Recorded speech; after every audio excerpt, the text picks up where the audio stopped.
함께 잠시 기도하도록 하겠습니다.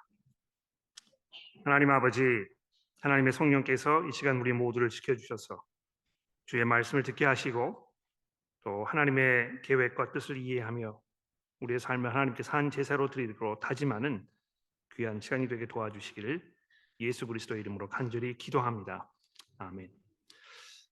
신명기 설교의 9번째 설교입니다. 오늘 하면 벌써 이제 신명기서가 3분의 2를 지나게 되는데요. 4번밖에 남지 않았네요. 신명기 시리즈 후에는 우리가 잠언의 말씀을 8주 동안 다룰 예정에 있습니다. 기대해 주시고 앞으로 한 달 동안 한 장씩 쭉 읽어 나가시면 우리 시편 시리즈, 잠언 시리즈가 시작될 때는 아마 잠언 전체를 한 번 정도 읽게 되지 않으실까 생각이 듭니다.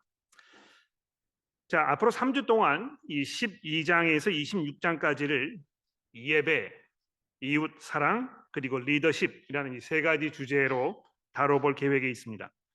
아마 주중에서 세워지기 그룹을 통해서 본문을 미리 접해보신 분들께서는 잘 아시겠습니다만 이 12장부터는 하나님의 백성들이 그 백성으로서 지켜야 할 여러 가지 자질구레하게 느껴질 정도로 세부적이고 구체적인 어떤 그 삶의 규칙들에 대해서 설명하고 있기 때문에 여러분 이제 이걸 읽으실 때 매우 지루하게 느껴지실 뿐만 아니라 그 내용을 이해하기도 쉽지 않다고 아마 생각이 되실지 모르겠습니다. 근데 더 큰 문제는요, 이런 부분들은 이제 읽을 때 이것이 지금 우리에게 무슨 영적 도움이 되겠는가 이걸 분간하는 것도 그렇게 쉽지 않다는 것입니다.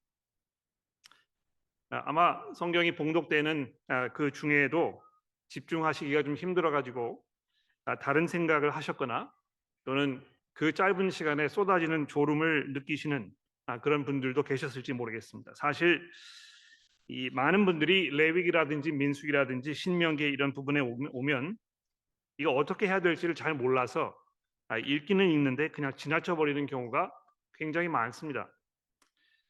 흔히 말씀하시기를 이게 이제 마음에 와닿지 않는다 이제 이렇게 말씀들을 하시는데 이 무슨 말씀인지 제가 충분히 이해를 합니다.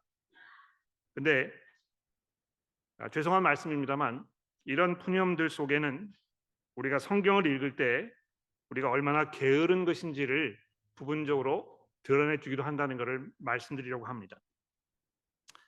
성경을 읽을 때 그 속에서 위로와 격려를 받고 회개하려는 마음과 하나님께서 주시는 평안을 경험하고자 하는 그 기대, 이건 너무 당연한 것인데요. 내가 특별히 노력하지 않아도 쉽게 즉각적인 반응이 내게 일어나는 그런 그것을 우리가 항상 기대한다는 것이죠. 그래서 성경을 읽으면서 깊이 생각하고 지금까지 나의 생각과 이해를 돌아보면서 이 정리하는 그 작업, 이것을 자꾸 뒤로 미룬 채 그저 쉽게 마음에 와 닿는 부분에만 이제 계속 집중하게 되는 것입니다. 이런 현상은 입안에서 즉각적으로 반응이 오는 그 인스턴트 음식을 계속 오랜 동안 섭취해 왔기 때문에 이제는 구미가 이제 거기에 딱 맞춰져 있어 가지고요. 보다 담백하고 건실한 정말 영양분이 많고 몸에 이익이 되는 그런 음식에 손이 가지 않는 것과 굉장히 마찬가지입니다. 성경을 읽을 때 기도하면서 우리가 이거를 잘 읽고 이거를 곱씹어 보고 또 생각을 잘 정리해가는 그 수고스러움, 이것을 글자 그대로 수고스럽게 여기기 때문에 그걸 이제 점점 꺼리고 멀리하게 되는 이런 그 현상이 벌어지는데 그 결과가 무엇이겠습니까?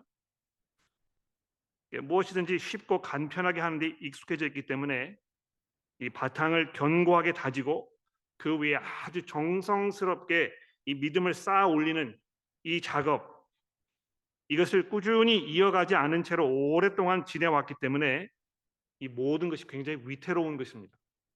그러니까 견고하지가 않고요. 건물을 이렇게 보았을 때도 옆으로 기운 것처럼 굉장히 허술한 것처럼 이런 방법으로 이런 모습으로 신앙생활을 살아가는 분들도 많이 계신다는 것입니다. 마음이 우왕좌왕하고 생각이 굉장히 어지럽습니다. 분별력은 모자르고 판단력은 신뢰가 가지 않는 것입니다. 그러니까 이런 경우에 바울 사도가 로마서 10장 2절에서 유대인들에 대해 이야기한 바와 같이 하나님께 대해서 열심은 분명히 있지만 올바른 지식을 따른 것이 아니기 때문에 이 하나님의 의의를 복종하기보다 자기의 의의를 세우는 결과를 초래할 그 위험이 아주 다분하다는 것입니다. 그런 면에서 오늘 본문이 매우 중요한 그런 의미를 갖는다고 생각합니다. 이 본문이 이 예배라는 매우 중요한 그런 주제를 담고 있기 때문이기도 합니다만, 동시에 이 본문은 우리가 좀 더 주의를 요하고 좀 더 깊이 신중하게 성경을 접근해야 하는 그 필요를 일깨워주는 그런 부분이기 때문에 그렇습니다. 저희가 이제 설교를 한 30분 동안 한 후에 찬송을 이제 한 곡 부르고, 그 후에 아마 여러분들이 이 본문에 대해서 또 예배라는 주제에 대해서 이 질문하기 원하시는 게 있을 텐데요. 그런 이 시간을 갖는 그 이유도 바로 거기 있는 것입니다. 우리가 이 좀 더 깊고 신중하게 성경을 접근해야 할 이럴 필요가 분명히 있기 때문에, 우리가 특히 오늘 이런 구절을 읽으면서 우리가 지금까지 생각해 왔던 것과 잘 비교해보고 내 생각에 어떤 부분이 모자르는지, 또 내가 지금 잘 알고 있었는지 이런 걸 확인하는 이런 작업을 우리가 해보려고 하는 것입니다. 그래서 오랜 동안 이 예배라는 주제에 대해서 마음에 담고 계셨던 궁금한 점들이 있으시다면 오늘 설교를 통해서, 그리고 또 이 질문 시간을 통해서 답을 얻게 되시기를 바라고, 또 하나님 보시기에 합당한 하나님을 예배하는 삶을 살 수 있게 되기를 기도하면서 잠시 이 본문 말씀을 살펴보려고 합니다. 근데 이 질문 시간을 충분히 갖게 하기 위해서 이 주보에 인쇄된 요약지를 잠깐 변경하려고 하는데요. 주보를 잠깐 좀 봐주시겠습니까? 3번에 보시면 이 예배 방식의 형성과 변천 그리고 완성이라 이제 이렇게 제가 적어드렸는데, 이것을 2번과 병합해서 제가 다뤄보려고 수정을 했습니다. 그래서 2번에 이스라엘에게 요구하신 예배 방식 그 뒤에다가 그리고 이렇게 적어주시고요. 3번을 지우시면 되겠습니다. 그래서 가장 많은 시간을 할애해 보도록 그렇게 하겠습니다. 자, 오늘 이 본문 하셨던 하나님을 예배하는 방식에 대해서 말씀하고 있습니다.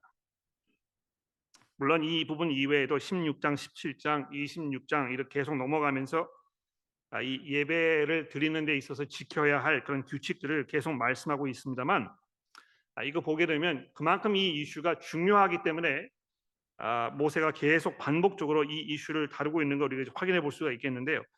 이 모든 내용을 다 다룰 수가 없기 때문에 오늘 이 12장, 13장, 또 가능하다면 14장을 중심으로 다루어 보도록 그렇게 하겠습니다. 먼저 12장의 내용을 한마디로 정의를 하자면, 이스라엘이 하나님을 예배하려면 하나님이 정하신 방식으로 해야 한다는 것입니다. 이스라엘이 하나님을 예배하려면 하나님께서 정하신 방법으로 하나님을 예배해야 한다는 것입니다. 또 어떻게 하는 것이 하나님이 정하신 방식으로 예배하는 것인가? 이걸 이제 이 12장, 13장에서 쭉 설명하고 있는데, 제가 이걸 6가지로 정리를 해서 좀 말씀드려 볼게요. 12장 2절 말씀을 보십시오. 너희가 쫓아낼 그 민족들이 그들의 신을 섬기는 곳은 높은 산이든지 작은 산이든지 푸른 나무 아래든지 막론하고 그 모든 곳을 너희가 마땅히 파멸하며 그 제산을 헐며 주상을 깨뜨리며 아세라상을 불사르고 또 그 조각한 신상들을 찍어 그 이름을 그곳에서 멸하라. 너희의 하나님 여호와께는 너희가 그처럼 행하지 말고. 가나안 사람들이 자신들의 신을 섬기는 방식으로 하지 말라는 것입니다.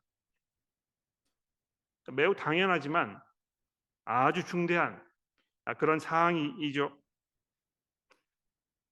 여러분, 이 가나안 사람들이 자신들의 신을 섬기는 방법은 인간이면 누구나 자연적으로, 즉 하나님께서 가르쳐 주신 방법을 통하여 습득한 것이 아닌 인간 스스로 고안해낸 이 종교 행위의 결정체입니다. 이해가 되십니까? 하나님께서 이렇게 하라 가르쳐 주신 것이 아니고요.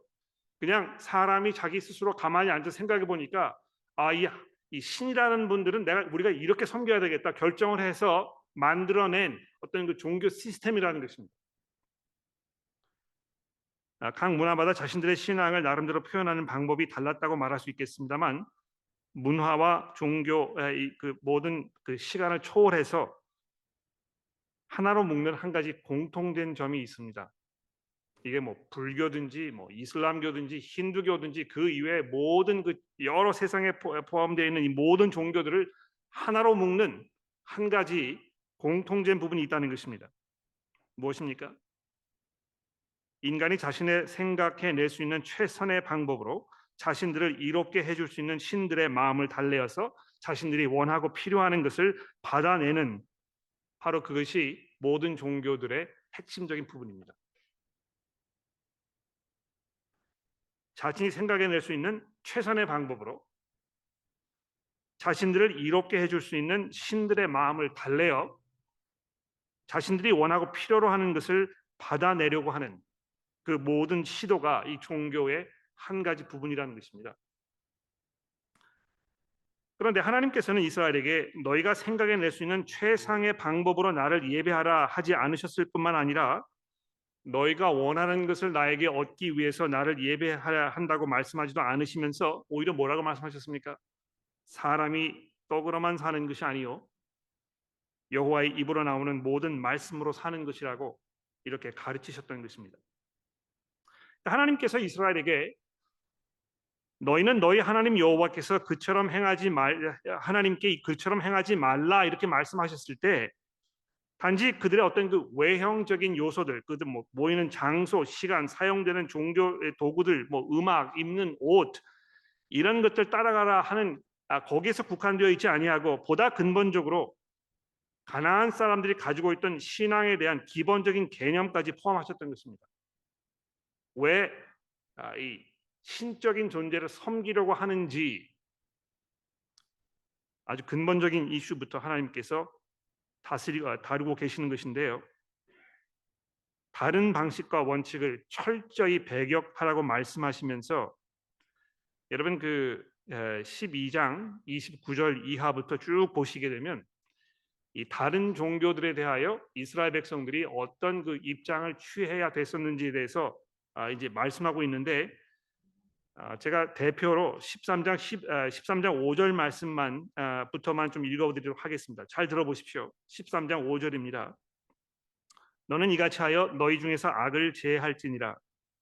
내 어머니의 아들 곧 내 형제나 내 자녀나 내 품의 아내나 너와 생명을 함께하는 친구가 가만히 너를 꾀어 이르기를 너와 내 조상들이 알지 못하던 다른 신들 곧 내 사방을 둘러싸고 있는 민족 혹은 내게서 가깝든지 내게서 멀든지 땅 이 끝에서 저 끝에 있든지 민족의 신들을 우리가 가서 섬기자 할지라도 너는 그를 따르지 말며 듣지 말며 긍휼히 여기지 말며 애석히 여기지 말며 덮어 숨기지 말고 너는 용서 없이 그를 죽이되 죽일 때에 내가 먼저 그에게 손을 대고 그 후에 뭇 백성이 손을 대라.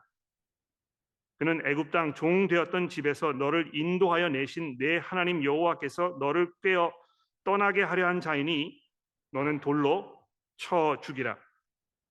그리하면 온 이스라엘이 듣고 두려워하여 이 같은 악을 다시는 너희 중에서 행하지 못하리라. 여러분 상상해 보십시오. 여러분의 자녀가 또는 여러분의 부모가 여러분들에게 가만히 귀로 속삭이기를 우리 다른 신 한번 섬겨볼까? 이렇게 유혹하면 그것을 그냥 눈 감아 지나쳐 버리지 말고 그 사람을 그 자리에서 죽여버리라는 것입니다. 하나님께서 얼마만큼 이 하나님을 올바르게 예배하는 이 문제를 중대하게 생각하셨는지를 이 그 소름이 돋을 정도로 우리가 이해할 수 있습니다. 얼마나 이것이 중요하셨으면 이렇게 가볍게 대수롭지 않게 넘어가지 말고 내 혈육이라 하여도 그냥 내버려 두지 말라는 것입니다. 물론 그 이 원칙이 적용되는 데 있어서 더 이상 이런 방식으로 우리 그리스도인들에게 적용되지 않습니다만 그 원칙에 있어서는 아직도 변함이 없습니다. 그렇죠? 요즘 시대가 특히 교회를 향해서 시대적 흐름과 가치의 변화에 발맞춰야 한다고 그렇게 가야 한다고 많이 말씀들을 합니다. 뭐 이 성적 가치관이라든지 또 성 정체성 기타 윤리적인 이슈에 대해서 고리타분한 과거의 가치관에 묶여 있지 말고 보다 유기적으로 세상의 기준에 부합하는 모습을 교회가 보여야 교회가 살아날 수 있다 이렇게 요구합니다만 하나님께서는 예나 지금이나 동일하신 하나님으로 그렇죠. 그 중심이 바뀌지 않으시는 가지고 계시는 그 기본적인 원칙이 바뀌지 아니하시는 그래서 예나 지금이나 다른 신들과 함께 자기의 영광을 나누기를 기뻐하지 않으시는 그것을 용납하지 않으시는 나 이외에 다른 신을 내게 두지 말라고 하셨던 그 하나님의 명령이 지금도 아주 고스란히 우리에게 적용되고 있다는 것입니다. 신약 성경에서 특히 이 우상 숭배의 문제에 대해서 얼마나 자주 언급하고 있는지 여러분 생각해 보십시오. 물론 뭐 다른 종교 또는 그, 그 조상님들께 제사 지내는 거 뭐 이런 거를 우리가 하지 않는다고 하더라도 혹시 내 마음 속에 나만 알고 있는 그 우상이 존재하고 있지 않은지 그런데 그런 상태에 있을 때에 이것이 얼마나 하나님 앞에 올바르지 않은 모습인지에 대해서 우리가 뼈저리게 생각하지 않을 수 없다는 것입니다. 두 번째로 살펴볼 점은 5절에 나와 있는데요. 오직 너의 하나님 여호와께서 자기의 이름을 두시려고 너희 모든 지파 중에서 택하신 곳인 그 계실 곳으로 찾아가서 너희의 번제와 너희의 제물과 너희의 십일조와 너희의 손의 거제와 너희의 서원제와 낙헌 예물과 너희 소와 양의 처음 난 것들을 너희는 그리로 가져다 드리고 이렇게 되어 있습니다. 여기 중요한 것은 아무 데서나 마음에 내키는 대로 하나님을 예배하려 하지 말고 하나님께서 특별히 선택하여 정하신 그 곳에서만 오직 거기에 가서만 하나님을 예배하라는 것입니다. 여러분이 잘 들어보십시오. 이 시간이 지나면서 하나님께서 사람들에게 요구하신 예배 방식에 일련의 발전이 있었다는 것입니다. 이해가 되십니까?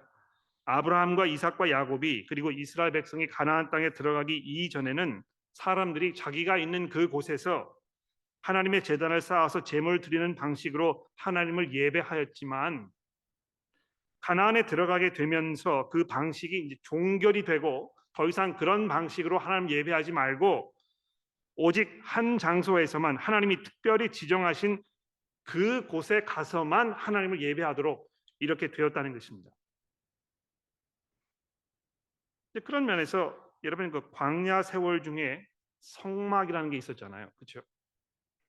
이 성막이라는 것이 어떤 그 중간 징검다리 역할을 한 게 분명해요. 성막은 하나님께서 정하신 하나님께 예배를 드릴 수 있는 아주 특별한 곳이었습니다만 이곳저곳 옮겨 다니는 곳이었다는 것입니다. 그렇죠? 그런데 앞으로 가나안에 들어가게 되면 하나님께서 정하신 그 곳이 성막처럼 이곳저곳 돌아다니는 것이 아니고 이제는 딱 한 군데 지정되는 그래서 거기를 가야만 예배를 드릴 수 있는 그러니까 우리가 이 구약 시대에 살고 있지 않다는 것이 얼마나 감사합니까? 예. 우리가 아직도 그 시대에 살고 있었다면 하나님을 예배하기 위해서 우리는 비행기를 타고 예루살렘을 찾아갔어야 했을 것입니다. 근데 그렇게 예배하지 않잖아요, 우리가. 그런데 약속의 땅에 들어간 후에도 하나님께서 궁극적으로 다윗 왕을 통해서 예루살렘을 특별한 장소로 정하시고 그 중에서 어떻게 하셨습니까? 성전을 세워가지고 그 후로는 성전에를 가야만 하나님을 예배할 수 있도록 못을 박으셨다는 것입니다. 굉장히 중요한 부분이에요. 그렇죠? 그런데 오늘 아침에 읽은 요한복음의 말씀은 이런 면에서 우리가 쉽게 지나가지 말아야 할 아주 중요한 부분입니다. 예수께서 뭐라고 말씀하셨습니까? 여자여 내 말을 믿으라. 이 산에서도 말고 예루살렘에서도 말고 하나님께서 지금 신명기에서요. 약속의 땅에 들어가게 되면 내가 정할 곳 아니면 절대로 하나님을 예배할 수 없다고 못을 박아 놓으셨는데 지금 예수께서 돌아오셔가지고 이거를 다 뒤집어 엎고 계시는 것입니다. 이 산에서도 말고 예루살렘에서도 말고 너희가 아버지께 예배할 때가 이를 것이다. 그러니까 예수께서 얼마나 그 지금 획기적인 이런 이야기를 하고 계신 것입니까? 더 이상 이 옛날 사람들이 알고 있던 방식으로 하나님을 예배하는 그때가 이제 다 지나가고 예수 그리스도를 통하여 새로운 방식으로 하나님을 예배하게 되는 그 때가 왔다는 것을 말씀하시면서 예수께서 뭐라고 말씀하셨습니까? 이 성전을 허물라. 내가 3일 만에 이것을 다시 세울 것이다. 자기 자신이 지금 성전이라는 걸 말씀하고 계신 것입니다. 예루살렘에서 이 성전에 들어가 가지고 하나님을 예배하렸던 그 사람들의 마음속에 점점 개념이 분명해지고 확실해지면서 이것이 신명기에서 처음 말씀하셨을 때 예수 그리스도를 마음에 두고 하나님께서 이렇게 말씀하셨던 것이구나. 이거를 이제 우리가 알게 된다는 것입니다. 세 번째도 역시 이 5절과 6절에서 찾을 수 있는데요. 이스라엘이 하나님을 예배하려면 번제와 11조, 서원제와 낙헌 예물 소유하고 있는 가축들 중에서 처음 난 것들을 하나님께 제물로 바치는 것을 통해서 하나님을 예배하게 되었다고 되어 있습니다. 어찌 보면 당연한 것입니다만 우리가 주목할 분명한 사실은 이 예배 방식의 변천 내지는 변화 또는 발전이 분명히 있었다는 점입니다.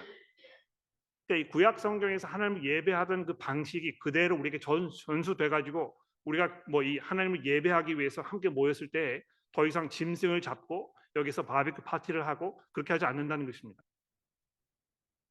오히려 예수께서 말씀하시기를 하나님을 예배하는 것은 더 이상 짐승을 잡아서 하나님께 번제를 드리는 것이 아니고 뭐라고 되어 있습니까? 아버지께 참되게 예배하는 자들은 뭐라고요? 영과 진리로 예배할 때가 오나니 곧 이때라.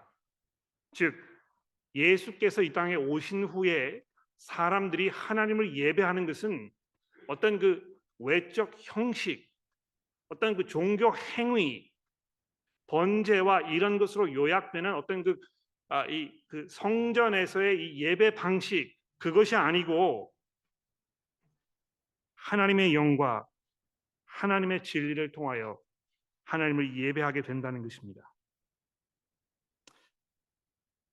간단하게 말씀드리면 자세하게 이 부분에 대해서 더 깊이 생각하시기 원하시면 우리 요한복음 시리즈를 했을 때 4장에서 굉장히 많은 부분 할애해가지고 이 부분 설명을 드렸었는데 이 하나님의 성령께서 우리 가운데 일하지 않으시면 그래서 여러분과 저의 마음속에 이 근본적인 변화가 일어나지 않으면 하나님을 참되게 예배할 수 없다는 것입니다.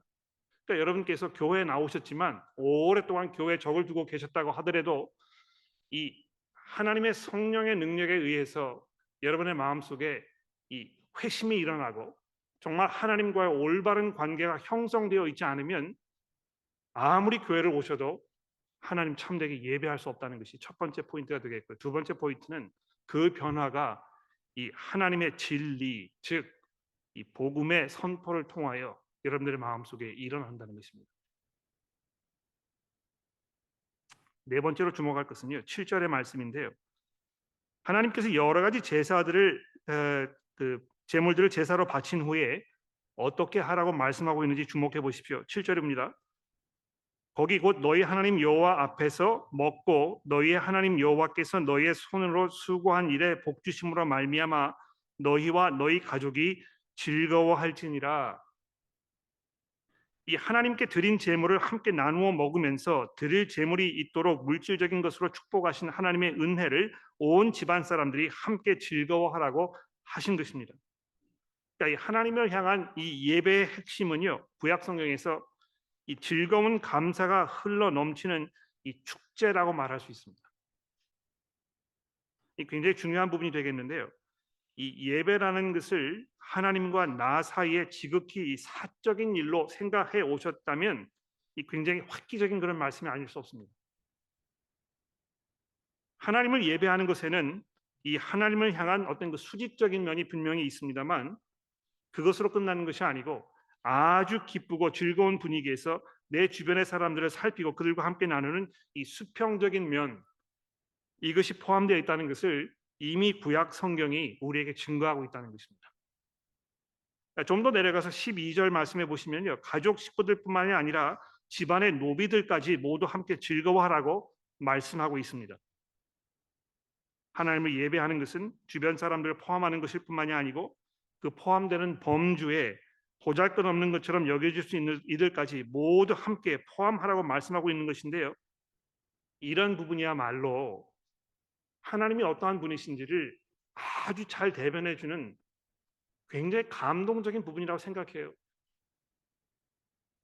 너희 집에 있는 노비도 불러다가 하나님께서 너에게 주신 그 은혜를 함께 축하하고 즐거워하면서 함께 이 만찬을 나누고 즐거워하라는 그 하나님의 이 예배 방식이 얼마나 놀랍고 훌륭합니까? 다섯 번째는요.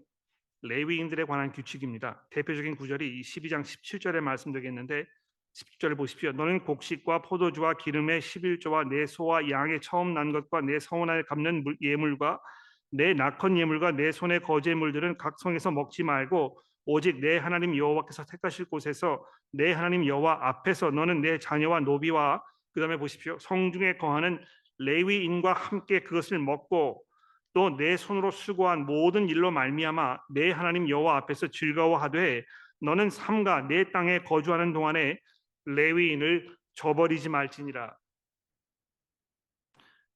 잘 아시지 않습니까? 이 12지파 중에서 하나님께서 레위 지파 사람들에게는 땅을 기업으로 주지 아니하시고 그들 대신에 그들에게 이 하나님을 예배하는 일을 도맡아 하는 역할을 맡기셨습니다.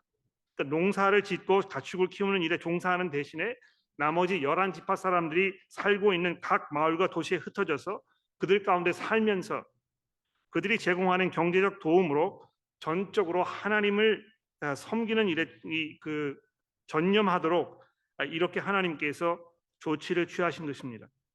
그래서 이스라엘 사람들이 하나님을 예배하려고 소나 양을 잡아서 제물로 하나님께 드리면 꼭 레위인을 불러다가 그 음식을 함께 나누어 먹도록 했다는 것입니다. 그러니까 이 11조를 드리는 이유도 바로 여기에 있었던 것입니다. 그렇죠? 왜 하나님께서 구약 성경에서 이 11조 드리는 일을 그렇게 강조하셨습니까? 11조를 드려서 레위 사람들을 먹여 살릴 수 있어야 그들을 통하여 하나님을 참되게 예배할 수 있었기 때문에 그런 것입니다. 근데 이제 레위인이 필요하지 않잖아요. 그렇죠? 그러니까 그런 면에서 더 이상 이제 11조가 필요하지 않게 된 것입니다. 왜냐하면 이 11조의 기본적인 목적은 레위 사람들 먹여 살리기 위해서 했던 것이기 때문에 물론 이런 면에서 이제 쭉 연결되지 아니하고 종지부를 찍는 면이 분명히 있습니다만 한 가지 우리가 이제 기억해야 될 것은 무엇입니까? 신약 성경에서 교회를 목회하는 목사가 레위인은 아닙니다. 또 오해하지 마십시오. 그러나 예수께서 말씀하시기를 일꾼이 마땅한 어떤 보상을 받는 것이 합당하다 이렇게 이야기하시면서 복음 전하는 일을 하기 위해서 또는 교회를 목회하기 위해서 수고하는 사역자에게 교회 전체가 경제적 부담을 덜어주는 거기에 헌신하는 것이 맞다고 이야기하셨다는 것이죠. 어떤 면에서는 이 원칙적인 면에서 일맥상통하는 면이 분명히 있다는 것입니다. 그런데 그럼에도 불구하고 구약 성경에 그렇게 많이 등장하던 이 11조라는 단어가 신약 성경에서 한 번도 등장하지 않는다는 사실을 여러분 기억하실 필요가 있습니다. 왜 그렇습니까? 그만큼 하나님을 예배하는 방식에 놀라운 변화가 일어났기 때문에 그렇다는 것입니다. 마지막으로 이제 2분이 남았는데 30분 설교하려면 2분 남았는데 마지막으로 이 제물에서 나오는 이 피에 관한 규칙입니다. 12장 21절을 보십시오. 만일 내 하나님 여호와께서 자기 이름을 두시려고 택하신 곳에 내게 멀거든 내가 내게 명령한 대로 너는 여호와께서 주신 소와 양을 잡아 내 각 성에서 내 마음에 원하는 것을 먹되 정한 자나 부정한 자를 막론하고 노루나 사슴을 먹는 것 같이 먹을 수 있거니와 다만 크게 삼가서 그 피는 먹지 말라. 선지국 좋아하시는 분들 잘 들어보십시오. 피는 그 생명인즉 내가 그 생명을 고기와 함께 먹지 못하리니 너는 그것을 먹지 말고 물같이 땅에 쏟으라. 너는 피를 먹지 말라. 내가 이같이 여호와께서 의롭게 여기시는 일을 행하면 너와 내 후손이 복을 누리리라. 기본적으로 구약 성경에서 피를 먹지 말라고 하셨던 그 이유가 무엇입니까? 하나님께서 그만큼 생명을 존중히 여겼기 때문에 그런 것입니다. 그러니까 이 아벨이 가인의 손에 의해서 살해를 당한 후에 어떻게 됐습니까? 하나님께서 가인에게 물어보잖아요. 내 동생의 피가 땅에서부터 내게 지금 한탄을 호소하고 있다. 얼마나 하나님께서 생명을 귀하게 여기셨는지 아벨의 그 피의 그 소리를 들으셨다는 것입니다. 제가 어제 그 남성 수련회에 갔을 때도 거기 계셨던 남성분들에게 잠깐 설명을 드렸었는데요. 우리가 주목할 것은 14장에 등장하는 우리가 먹을 수 있는 그 음식들, 그 짐승들 쭉 설명하면서 여러분 이거 발견하셨습니까? 전부 초식 동물입니다. 육식 동물을 먹지 말라고 말씀하셨다는 것입니다. 육식 동물들은 자기의 배를 채우기 위해서 어떻게 했습니까? 다른 짐승을 잡아가지고 그 살점을 뜯어 먹으면서 거기에 흐르는 피를 다 들여 마셨지 않았겠습니까? 이것이 하나님 보시기에 물론 그 짐승이 자기의 생명을 연명하기 위해서 필수적인 일이었습니다만 이것이 그렇게 하나님께서 기뻐하시는 그런 방법이 아니라는 것입니다. 피 흘리는 일을 하나님께서 그렇게 즐겨하지 않으신다는 것입니다. 그래서 마치 짐승을 잡을 때도 그 짐승의 목숨을 통해서 우리의 생명이 연장되는 어떤 하나님의 용서의 그 원칙에 의하여 너희가 함부로 생명을 빼앗아 가지 말라고 말씀하고 있다는 것입니다. 그리스도인의 예배에 대해서 몇 가지만 말씀드리고 정리한 후에 찬송을 부르고 그다음에 이제 그 질문 시간을 가질 예정에 있는데요. 제 문자로 질문이 있으시면 또는 카톡방으로 질문을 보내주시면 제가 들어오는 질문들에 대해서 답을 해드리겠습니다. 여러분 질문하실 수 있는 기회는 찬송 부르는 3, 4분 동안밖에 없기 때문에 기회를 놓치지 마시고 빨리 타이핑을 하셔가지고 보내시면 되겠습니다. 예수 그리스도 그분께서 말씀하시기를 나로 말미암지 않고는 아버지께로 올 자가 없다 이렇게 얘기하셨습니다. 즉 그리스도인들의 예배는요 예수 그리스도 그분에게 집중되어 있는 것입니다. 예배가 제사를 통해 드려지던 상황이 그리스도의 오심을 통해서 완성되고 그 일로 말미암아 이제는 새로운 방식으로 하나님을 예배하는 그때가 되었다고 얘기합니다. 그 새로운 방식은 더 이상 우리가 하나님께 이 제사를 드려야 하는, 그래서 마치 이 교회에 모였을 때 우리가 이 찬송을 부르고 설교하고 성경 봉독하고 기도하고 성가대가 있을 때 성가를 하고 하는 그 모든 행위를 마치 하나님께 제사를 드리는 것처럼 자꾸 생각하는데요. 그렇지 않습니다, 여러분. 그러니까 우리가 뭘 하나님께 드려야 한다고 자꾸 생각하는 것은요. 이미 예수 그리스도께서 자기의 몸을 영단번에 십자가의 제물로 드리셔서 그 뭐를 드려야 하나님의 그 마음을 돌이키는 그 부분이 아직도 이루어지지 않았다고 우리가 의도하지 않게 자꾸 얘기한다는 것입니다. 여러분 그 천주교를 가보시면 아시겠습니다만 천주교 사람들이 모였을 때 하는 그 예배 방식의 결정체가 무엇입니까? 뭐죠? 성찬식 하는 것입니다. 성찬식을 하면서 계속 이걸 반복해요.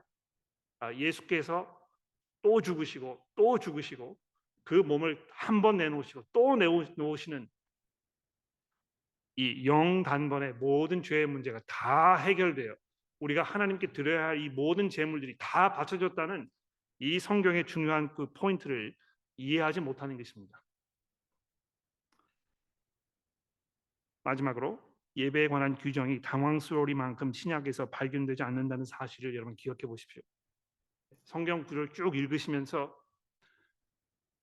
예배에 관한 규정이 신약 성경에 있는지 한번 생각해 보십시오.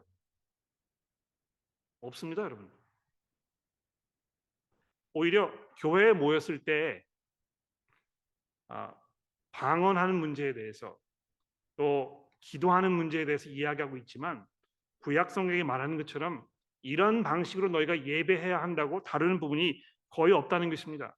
오히려 음식에 대해서 말씀하시면서 로마서 14장에서 하나님의 나라는 먹고 마시는 것에 있는 것이 아니고 의와 진리와 희락과 화평에 있는 것이라고 말씀한 이 부분을 우리가 깊이 돌아보면 신약 성경의 기본적인 예배의 방식은 우리의 삶 전체를 하나님께 산 제사로 드리기 위하여 일상에서 하나님의 말씀을 두려워하며 그 말씀에 순종하며 이웃을 사랑하기 위해서 하나님께서 성경을 통하여 이웃을 어떻게 대하는지에 대해 가르쳐 주셨던 그 내용들을 잘 생각해 보고 거기에 내 삶을 맞추어가는 이 삶의 모습이 참된 예배라는 것을 성경이 누누이 강조해서 말씀하고 있다는 것입니다.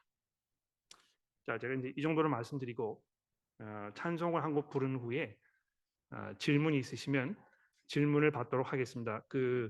뭐 손을 들어서 질문하셔도 좋고 또 손 들어서 이렇게 하기 어려우시면 문자를 통해서 질문해 주시면 제가 다뤄보도록 그렇게 하겠습니다. 기도는 이제 질문 시간 끝난 다음에 총 정리하면서 기도하도록 하겠습니다. 질문 시간인데요. 문자가 들어온 건 하나도 없습니다. 아마 제가 설교를 너무 잘해가지고 모든 게 다 이해가 되셨거나 아니면 이게 이제 뭐 다 머리 뒤로 넘어가고 아무런 그 효과를 발휘하지 못했거나 둘 중에 하나가 아닌가 생각이 드는데요. 문자 말고 그냥 손을 들어 질문하기 원하시면 그렇게 하셔도 좋으니까 기회를 드리도록 하겠습니다. 네, 이목희 의원님. 잠깐만요. 이 마이크를 좀 해야 될 것 같은데. 예. 그러면 지금 우리가 모여서 그 모임에서 찬양하고 설교하고 그럴 때는 어떤 마음으로 해야 되는 건지. 네, 모든 것이 그렇습니다만 우리가 정말 하나님을 사랑하고 그래서 예수께서 그렇게 말씀하셨잖아요. 너희가 마음과 뜻과 정성을 다하여 너희 하나님을 사랑하라. 그것은 뭐 구약 성경이나 신약 성경이나 구약 시대나 신약 시대나 또 신약 시대 이후에 살고 있는 우리 모두에게도 똑같이 적용되는 중요한 원칙이라고 생각합니다.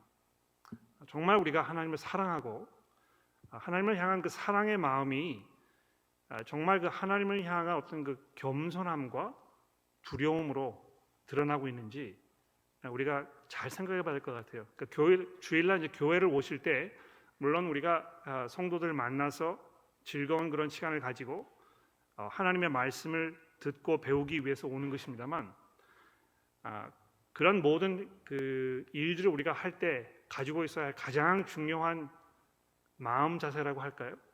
그것은 하나님을 향한 사랑입니다. 그렇죠? 내가 정말 하나님을 사랑하고 하나님의 그 말씀에 내가 순종하여 그분을 닮고 또 그분의 이름을 영화롭게 해드리고 정말 그분이 모든 영광과 찬송을 받으시도록 이렇게 그런 모습을 바라는 그 열망으로 우리가 교회에 와야 할 것이고 교회뿐만이 아니고 우리 삶 모든 부분에서 그러한 방식으로 우리의 삶을 살아갈 할 것입니다. 내가 얼마만큼 정말 하나님을 사랑하고 그래서 나의 내리는 결정과 내 취하는 모든 선택들이 정말 하나님 보시기에 합당하고 하나님이 흡족하게 하실 것인가 그런 모습으로 우리가 모든 일에 뭐 설교를 듣는 것이나 찬송을 부르는 것뿐만이 아니고 삶의 모든 부분에서 그렇게 접근해야 될 거라 생각합니다. 네. 추가 질문이 있으십니까? 네, 우리 임종학 의원님 뒤에.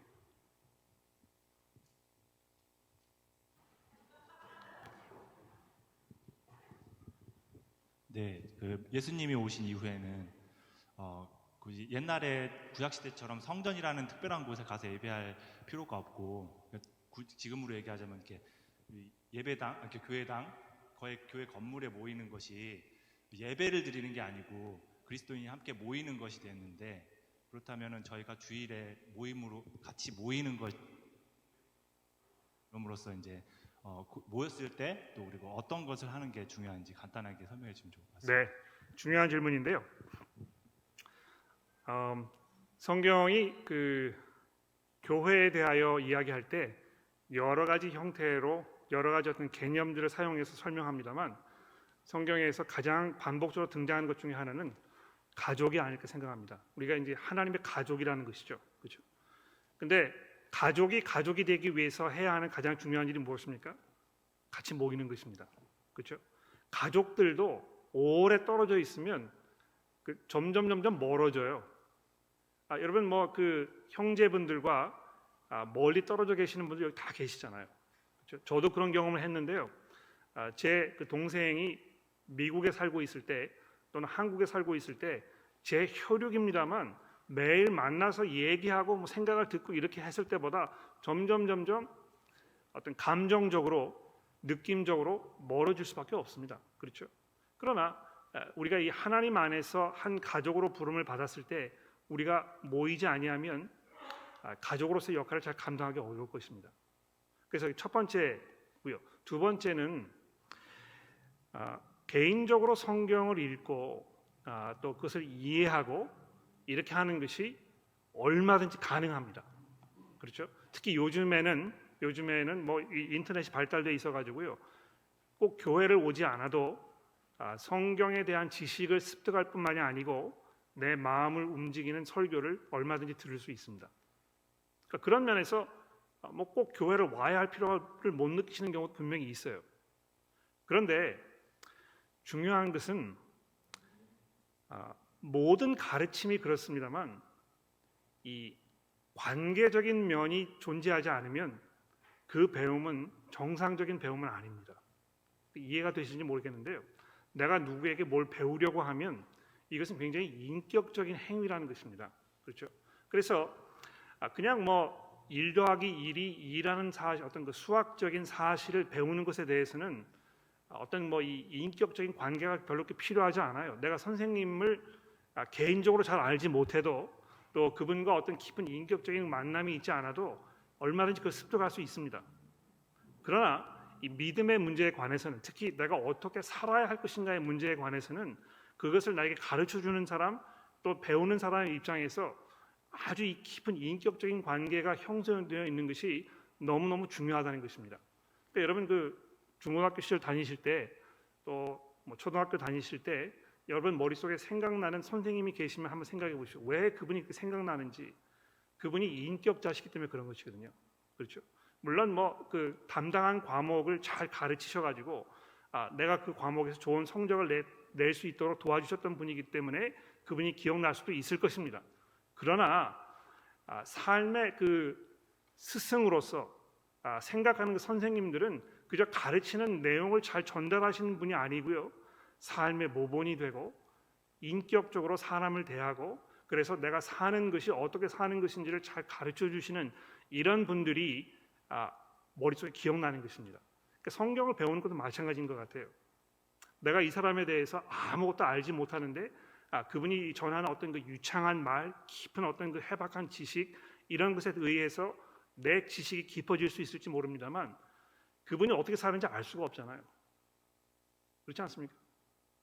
그래서 교회에 왔을 때 교회에서 말씀을 전하는 사역자가 어떤 사람인지 이 사람이 어떤 삶을 살고 있는지 이런 거를 내가 잘 알고 있는 어떤 그 인격적인 상태에서 이걸 배우는 일이 굉장히 중요하다는 것입니다.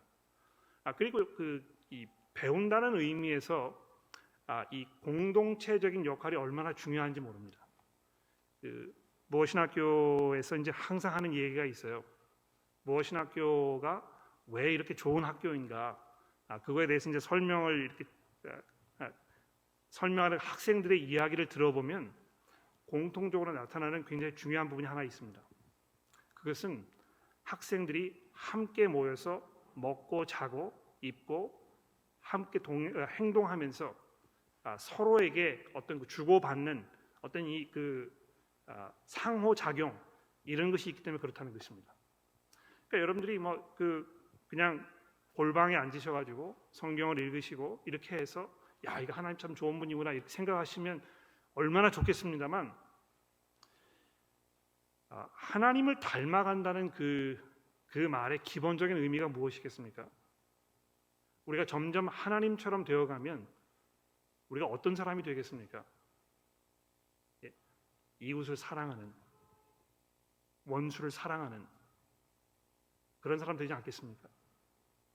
그렇게 하면 이 공동체 속에 들어오지 않을 수 없는 것이죠. 그러니까 아까도 말씀드렸습니다만 이 예배를 하는 면에서 수직적인 면이 분명히 있어요.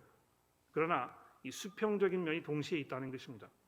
그런 면에서 교회에 속하지 아니하고는 여러분들이 정상적으로 신앙생활을 하는 것이 굉장히 어렵습니다.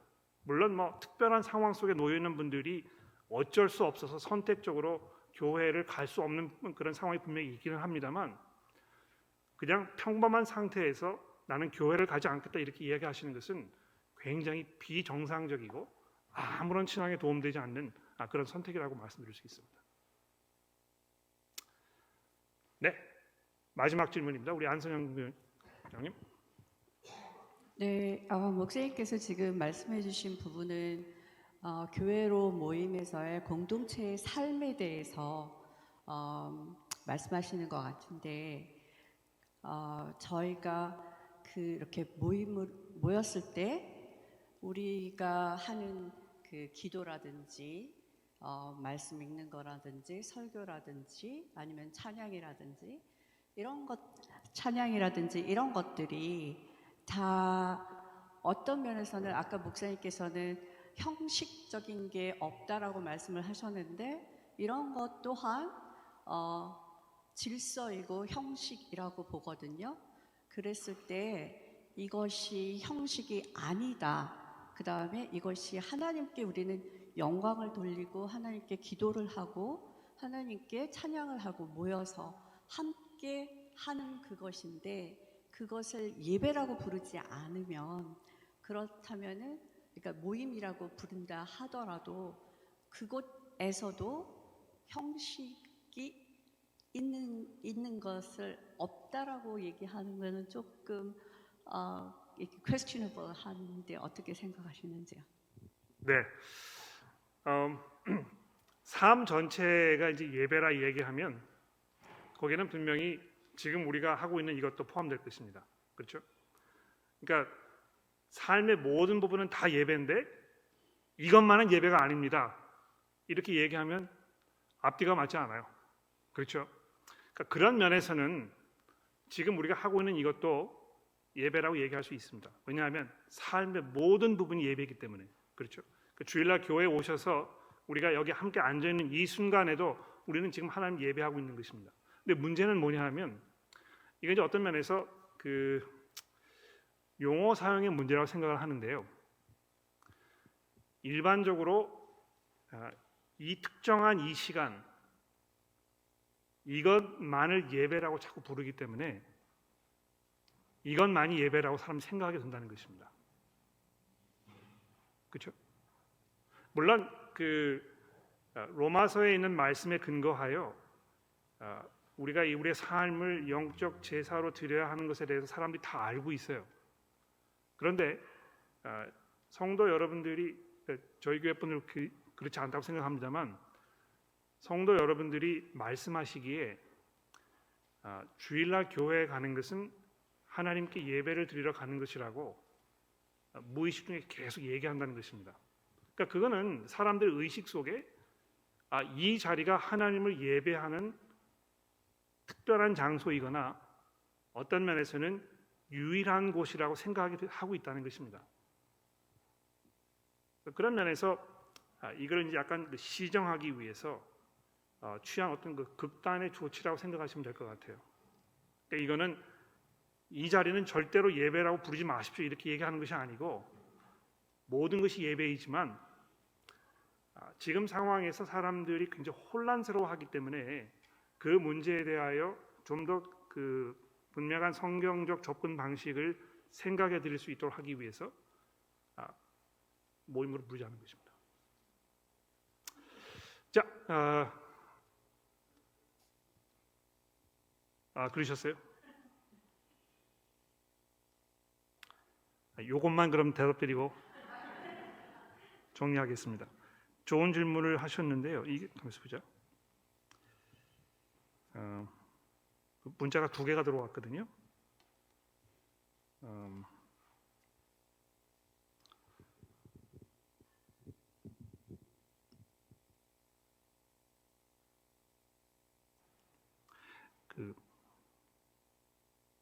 김성정 교우님께서 드린 질문을 제가 읽어드리고 왜 이 질문을 제가 여기서 답하지 않으려는지 설명드린 후에 정리하도록 하겠습니다. 기독교에서 하나님께 예배할 때 지켜야 할 원칙을 성경만이 제시하고 있다는 칼뱅주의 사상에서 그 구체적인 내용들을 가리킨다고 하는데요. 하나님을 섬기는데 성경에 계시되어 있다는 개혁자들의 오직 성경의 정신과 관련해 있어서 우리가 예배할 때 신앙 고백을 하는 것인지 알고 싶습니다. 이거 제가 김성 교우님과 따로 만나가지고 질문을 좀 정리를 한 후에 문자로 또는 이메일이나 이런 것으로 여러분들에게 답을 알려드리도록 그렇게 하겠습니다. 다른 문제도 하나 들어온 게 있는데요. 하나님을 영과 진리로 예배하는 것에 대해서 좀 더 자세하게 설명을 부탁하신다 이렇게 말씀하셨는데 이것도 제가 문자를 통해서 이메일을 통해서 여러분들에게 답을 드리도록 그렇게 하겠습니다. 공동기도하겠습니다.